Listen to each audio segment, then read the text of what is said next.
Bit of a deep question, but do you ever wonder if you get to the end of your life and think that you'll have regret? Regret that you cared about the wrong things or were caught up in things that just don't really matter? And you've probably heard it before, probably too many times, that it's important to live in the present moment. Or maybe you've seen those graphics online that are like, don't dwell on the past or live in the moment. Although cliche, these overused phrases do actually hold some truth. So the reason you could say that I'm doing this is because I came across an article that was a little bit chilling, and it actually strongly changed my mentality. But we'll get to that at the end of the video. Now, I'll admit I cringed when I first heard the term living in the present, and I'm sure most of you will as well. But when I learned, it really just means not focusing on the past or the future, but focusing on the now. But actually, the present moment is all we can really experience. The past is just a memory, which is a thought, and the future is anticipation. It's also a thought. But your experience of the world always happens in the present. And that's why there's such an importance on being happy now. Because it's easy to put all your bets into being happy in the future, but if that future never arrives, then what happens next? So why am I making this video? And what do I know at the ripe old age of 22 that I think needs to be shared? Well, I'm not an expert or anything, but I like to spread a positive message, and I think this one is an important one. And to start this off, I want to roll back the timeline 2 years. I subscribed so much to hustle culture. Hustle would be putting all your effort into achieving the goal at hand. Working heaps and putting work before everything. Before sleep, before relationships, before every single aspect of my life. I needed to be busy all the time, and if I wasn't, I would be stressing out. And constantly during this period, I always had a question inside of my head. What if I just stopped all this and went to live on, I don't know, an island or something for a bit? For the most part, I would shut that question down. But it stayed in my mind till a conversation came up with my partner. It was the start of 2022, and my business partner was moving state, which means he was out of the business. And with that, I was left with a choice. A, keep pushing and grinding this thing that I've been grinding at for years, or B, try a different path. I ended up going with B, and I decided to live out of the car while traveling with my partner. And it was a hard transition. The mindset of always working stayed hovering above my head, but we kept at it. And I think slowly, but unintentionally, I started to develop something that I didn't know that I needed, an appreciation for being present. At the end of this 6-month period, we decided to end with a trip to Indonesia, where we stayed at a little village for 3 weeks. It wasn't the greatest experience, but 3 weeks later, we arrived back in Sydney. We both slowly got back into routine, how we were before we started traveling, but it wasn't all the same. This past 6 months had planted the seeds for a more appreciative attitude. The year was 2010, and psychologists Matthew A. Kingsworth and Daniel T. Gilbert decided to research the tendency of the mind to wander and how it affects your happiness level. They started to work on a study together to gather some initial data. So here's what they planned. Kingsworth developed an iPhone app that contacted 2,250 participants. And what it did is it asked them at random intervals how happy they were, what they were doing, and whether they were thinking about their current activity or about something else that was pleasant or neutral or even unpleasant. On average, respondents would report that their mind was wandering 46.9% of the time. They then compared these results to the time that they actually received them. They came to the conclusion that mind wandering was generally the cause, not the consequence of their unhappiness. Which means, according to the data, having your mind elsewhere can actually make you unhappy. Put simply, let's say for an example, you're ironing clothes. It doesn't matter if you're thinking about something positive, like watching a sunset, or something negative, like someone you love passing away. The happiest you're going to be in that moment is actually just going to be thinking about ironing your clothes. And I think this is interesting because all the mindfulness stuff that is taught in meditation and even yoga points to this. And what these researchers discovered is that this is actually true.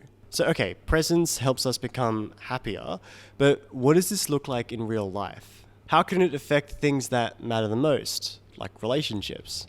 And for this, I want to reference Sam Harris's speech, Death and the Present Moment. So let's imagine you've fallen sick, or somebody around you has died, or maybe it's something that you've already dealt with. No doubt that you'll probably look back on things that captured your attention and think, what was I doing? Did I spend my life worrying about petty little things?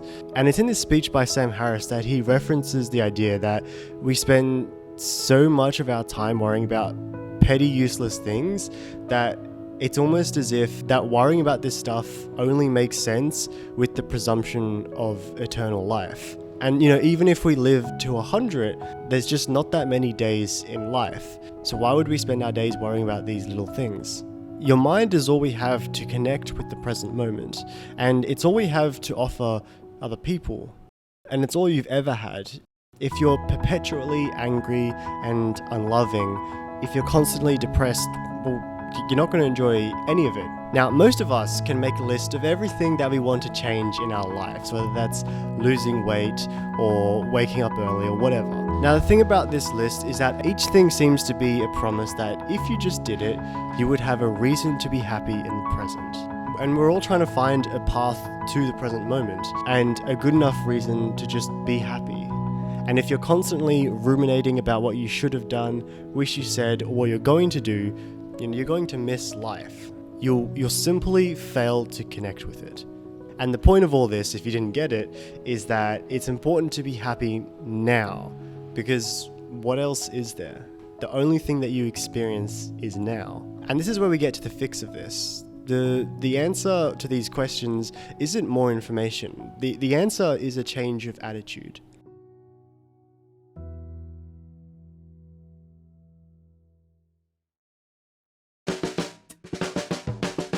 So this is what a human life looks like in terms of years, and this is based on a 90-year life. This is what your life looks like in terms of weeks, and this is what it looks like in terms of days. And I find this one's actually a bit more eerie because each one of those dots represents a real day. A day that you woke up, you went to work, got back from work, and then, I don't know, maybe watched Netflix or something. In fact, the day that I'm doing this video is this dot here.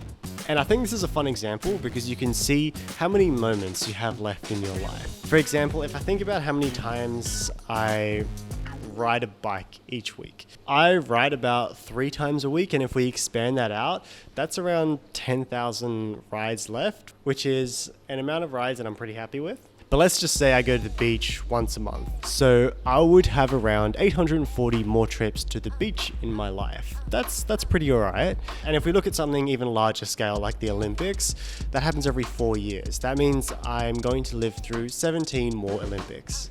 That's also pretty alright. But with these particular examples, everything is spread out evenly throughout your life. If I'm halfway through my life, I'm halfway through the amount of beach days I'm going to have. But not everything is like this. In fact, the most important thing that you have in your life isn't, which is relationships. The relationships that you have with people in your life is so scattered, and it always changes throughout your life. So let's say my parents are an average age of 65-ish, and up until I was 18, I would spend 95% of my time at home with them. I moved out at 18 and I'm now 22, and I see my parents around once a month, and that's around 12 times a year. And here's where things get a little interesting. Like we did with the other examples, if we kept the same rate for the rest of my life, that means I would only have 300 days left with mom and dad. And once you realize this, you kind of notice that, you might be at the beginning of your life, but the time you have with the most important people in your life is almost over once you move out. If this is the amount of days you spend with your parents until you're 18, this is the amount of time you have left after you've moved out. And that means there's only 5% left, which means we're in the tail end. And remember that line that I said was chilling to hear at the start of this video? This is that line. By age 18, once you graduate high school and leave home for college, 90% of the time you'll spend with your parents is over. And the same goes with friends or other family members. For example, my friend group meets up probably 3 times a year, if even that, altogether. And we spent every day in school together. So again, doing the same extrapolation, we only have 210 days left together, which means I've spent 84% of the time that I've ever going to spend with them. Now, realistically, there's obviously some give or take on either side of that, but it's a good ballpark number. So how do you go about being more present? I don't think that having a big experience like traveling is necessarily important for that to happen. I think it just takes a bit of self-awareness, really. And if you're watching this video, I think that you're probably halfway there or there already. Basically, I think it's just taking some time out every now and then to sit and just look around, whether that's either in meditation or in yoga. And it doesn't have to be some always meditation where you're sitting there and with your eyes closed and everything. Sometimes it can be just while riding a bike, looking around at the view around you, or it can just be sitting in a park reading a book and appreciating what's around you. And I think that's enough to just practice the art of being present.